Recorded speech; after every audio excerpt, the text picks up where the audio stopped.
Welcome to the Doctors Pursley. I'm Dr. Jacob Pursley with my sister, medical doctor Sarah Pursley. Finally, we're together, 8,000 miles apart, but it's great to see you, Sarah. How are you doing? I'm good. Awesome. Good. Well, I'm excited that we're able to do this program because I think it's going to inspire a lot of people because you're an inspiring person. You've inspired me and helped guide me in my life. She's actually my older sister. I'm the youngest in the family, but so it's great to see how God's led you. And one of the things that I wanted to talk to you about for people to know is the thing that like just has blown me away. And I've told your story to people many, many times about how you as a single mom, you started an organization to help people in the countries of Pakistan and Cameroon, and that you basically helped fund these and started these things to help these people. And you did this working 2-3 jobs at the same time, and that led you eventually to medical school where you became a medical doctor. And so I want people to kind of get an overview of how did that happen? How did you do that? How does a single woman living in First Pennsylvania, where I think this is where that you started Vision for Peace, and then from Arkansas, how are you doing these ministries, and what was the thing that drove you? What did you see were the needs? So it all happened because of my neighbor Parveen. So I was living at my parents' house, and with me and my daughter, we were at my parents' house just after a divorce.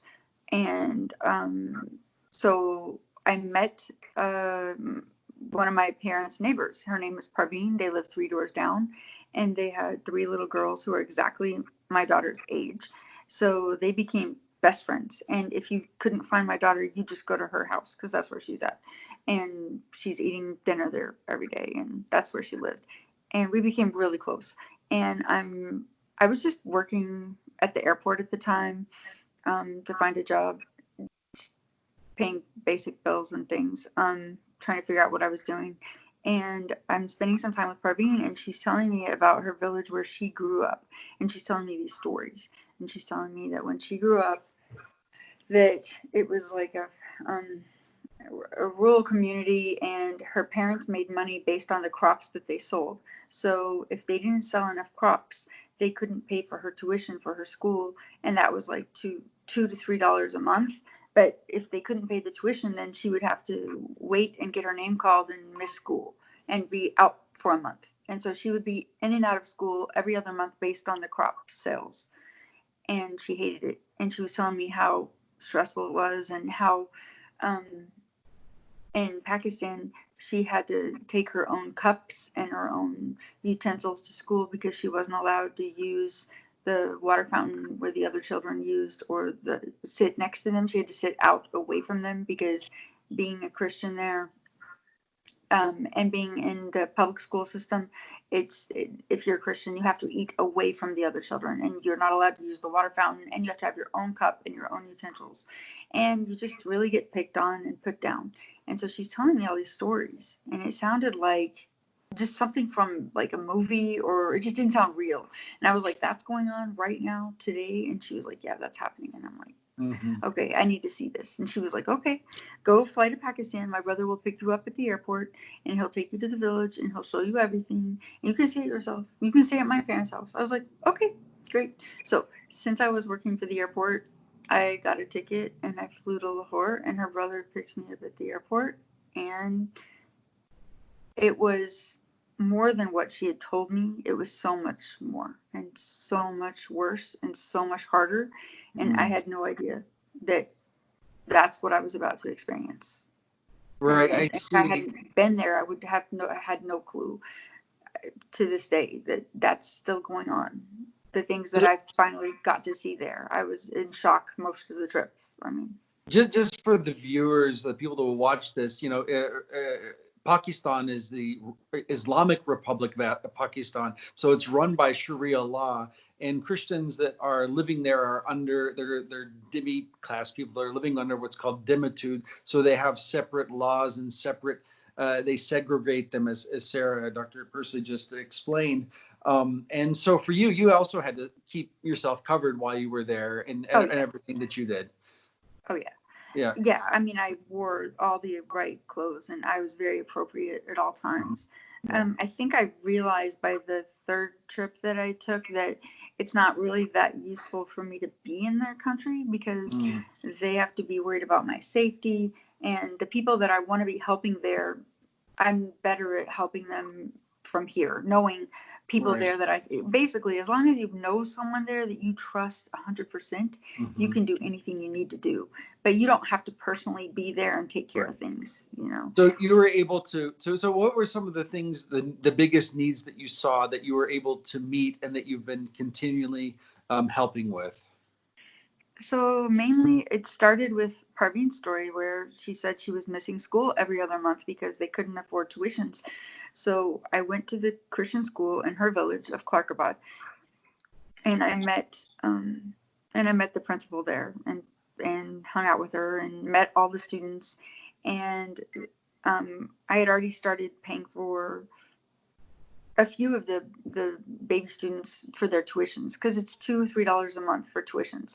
So I was like, oh, so I could pay, $30 or $40 and pay for all the tuitions for the year for the student. Okay, I can handle that. $30 a year, I could handle that, right? Mm-hmm. And then I added that up, but then it was 10 students, then it was 20 students, then it was 50 students, and then the money started going up, and then they started needing.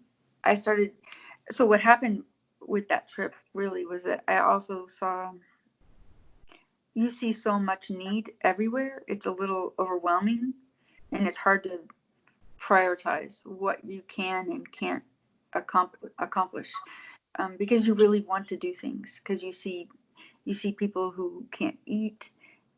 You see people like a little boy. He had one leg and he didn't even have any type of prosthetic or any crutches or anything. He hopped around the entire village with me on his one leg, and he was about 9 years old.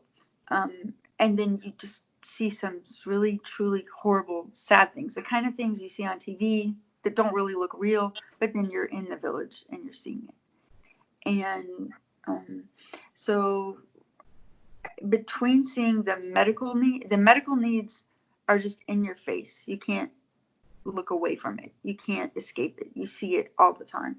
And then besides that, and then knowing that they can only go to school every other month if they can afford it, I started with trying to put the videos together and put presentations together. I just called all the churches in my area and asked them if they would mind if I did a presentation and talked to them about the trip I had just taken. Mm-hmm. And many of the churches were open to it, and it was amazing actually, because it didn't really matter about the denominations. And you kind of get that when you're in such a place where things are so desperate for the Christians that all of a sudden denominations really don't matter at all. And you work with everyone. And, when I was in those villages, when you really need a shower, you go to the convent and take showers because they have showers. Because the villages they barely have running water and electricity.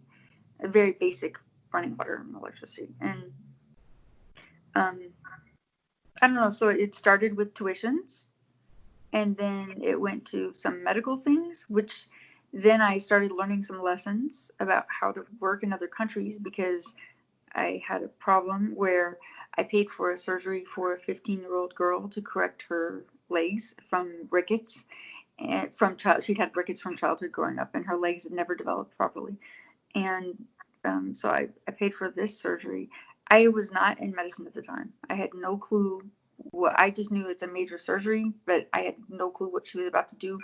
I don't really know what the medical system is like there. I don't know what surgeries are like, post-op, pre-op, follow-up. I don't know. I didn't know. The point is I paid for this surgery and she passed away during surgery. So since that happened, I stopped paying for the surgeries, except for things like cataracts. because that was just also, like I said, the medical stuff. You cannot look away from it. It's just happens. It's all around you all the time. It's so desperate. So continue to pay for some like cataracts and things like that. But mainly we just focused on tuitions because it was, you can't, I couldn't tackle so many things at once having limited knowledge. And after that happened to that little student who was 15, I just held off on doing surgeries after that. One of the other surgeries, the same surgery actually, we paid for a person who was 22, and it went really well. And he's perfect, and he's doing great. But so I don't know everything surrounding what happened with her, but we stopped that. So we're just doing tuitions right now. This was the beginning of why I decided to go to medical school. Right. So, but I want to hear some of that. But before we get into that, the thing that I think is inspiring about that, Sarah, is there's a lot of people in the United States that don't know how privileged they are. They don't understand how blessed they are and the resources either around them in the community they live in. Maybe they're connected with churches like you are or I was. And maybe they just don't realize that, as you saw when you went to Pakistan, the needs. And then I visited and I saw the needs. I'd never seen anything like that in my life until I was there to visit you and see what you were doing. And I couldn't believe it. I thought to myself, I didn't know modern slavery still existed today until I went there and I saw the indentured servants, slaves, slave villages, Christians working for the Muslim masters. And but the point is this, that I think that I just want to hit on, because is that, even if you don't move to a place like Pakistan, you're still able to go and start a ministry that's been able to help so many people since 2009. And this is an inspiring story for people that, how can I want to do something. I want to help people. I hear these situations. What do I do? And I think that this is a great example of somebody that didn't have to move there, but can you give a couple of pointers for people that there's needs all over the world? Yeah, so like when you want to help, this is how it originally happened, was that I just was like, like everybody does at Christmas or whenever, and you're like, ooh, I want to help people who are less fortunate than us, and we have an idea that we're more privileged and that we have more than other people. We have that idea, but I didn't know to that extent. But so what I did is I had started looking up different organizations in the United States that donate to different things. And then I had started looking at I actually emailed to a few of the ones, kind of, they were on TV and they were different pastors that they were trying to do fundraisers for different things. So I actually emailed the organizations and I said, hey, could you please send me like some information about what your budget looks like and what you spend your money on, and have a breakdown for me. And because I'd like to give a donation, but I'd like to know where the money's going. That was the very first thing that I ever did, ever. I got back some email. I got back emails and letters. I got back letters that showed pie charts of where the money was going and what it was being spent on. Mm-hmm. And every time I got it back, literally, I mean, maybe I just found I was finding creepy organizations or something, but 80% of their budgeting was going to advertising and things like that. And I was like, oh, wow. So I'm going to give them $100 and $80 of that is going to go for advertising? I don't think so. I don't want to do that. And then I was like, so how could I find a way where I could make the money go straight to the people who need it? And that's what I really wanted to do. I want the money, all of it, to go straight to the people who really need it and pay for food, pay for whatever, clothes, shoes. And so meeting Parveen and then having contacts in Pakistan that I could trust. And that's how it started. That's how it started, to be able to know, like, okay, this is how I can give the money and it can go straight to these people, and they're going to go and spend every dollar and they're going to report back to me and they're going to get receipts. And so I don't have to worry about this. And then I could let people know at the churches that I was talking to, look, like every dollar is going straight to this village. That's where it's going. It's going here, here, here. There's no question, and that made it even possible. It wouldn't have been possible without, like I said, if you don't have people there that you trust, you can't accomplish things. So basically in the networks that we know, if we maybe I would suggest this, if maybe in our if in your church, you know, there's certain missionaries, or you hear of a situation, maybe a connection with somewhere around the world, maybe go and visit, see what the needs are, like you did, and then you can make your decision how you want to invest in helping as a single person, as a family, as an individual, as anybody, right? Yeah. And I really like what you suggested is that maybe there are organizations that are trying to reach in those areas, and but I would also agree with you not to just blindly trust an organization, but to make sure you research it out, make sure how much money is being given to that actually gets to the needs, because I've seen the same thing with a lot of missions companies. Not to knock all missions companies, like you said, there's some good ones too, but a lot of them take large administration fees. And that's why Lisa and I, when we moved to Turkey, we also started our own organization, so we didn't have to pay administration fees. Everything that was donated could go to the mission field. So I think those are some good practical things. And I was lucky because then I could connect with you and ask, so then I could connect with Jacob and be like, hey, how did you guys survive? How do you set this up? Like, if I want to donate if I get donations for thousands of dollars, how do I make that go through the proper channels to get it to Pakistan? And he's the one who set me up with that umbrella 503c that was under that. So they take 2%. And I thought 2% was a very reasonable amount for them to be doing the taxes and the paperwork for 2% or whatever. So up till now, that's what I've been doing. And that is about to come to an end. But it's only because to set up your own 503c, you need to be investing huge amounts of money. It has to be, I would say, more than $20,000 a year. If you're investing, if your whole organization is investing less than $20,000 a year, you can probably go under another 503c. But when it comes to that level, then you have to set up your own 503c, which you have to get a lawyer, and it's expensive, and the whole thing is sort of a headache. So but you can always find those other umbrella companies that you can work underneath that will do it for free and take 2%.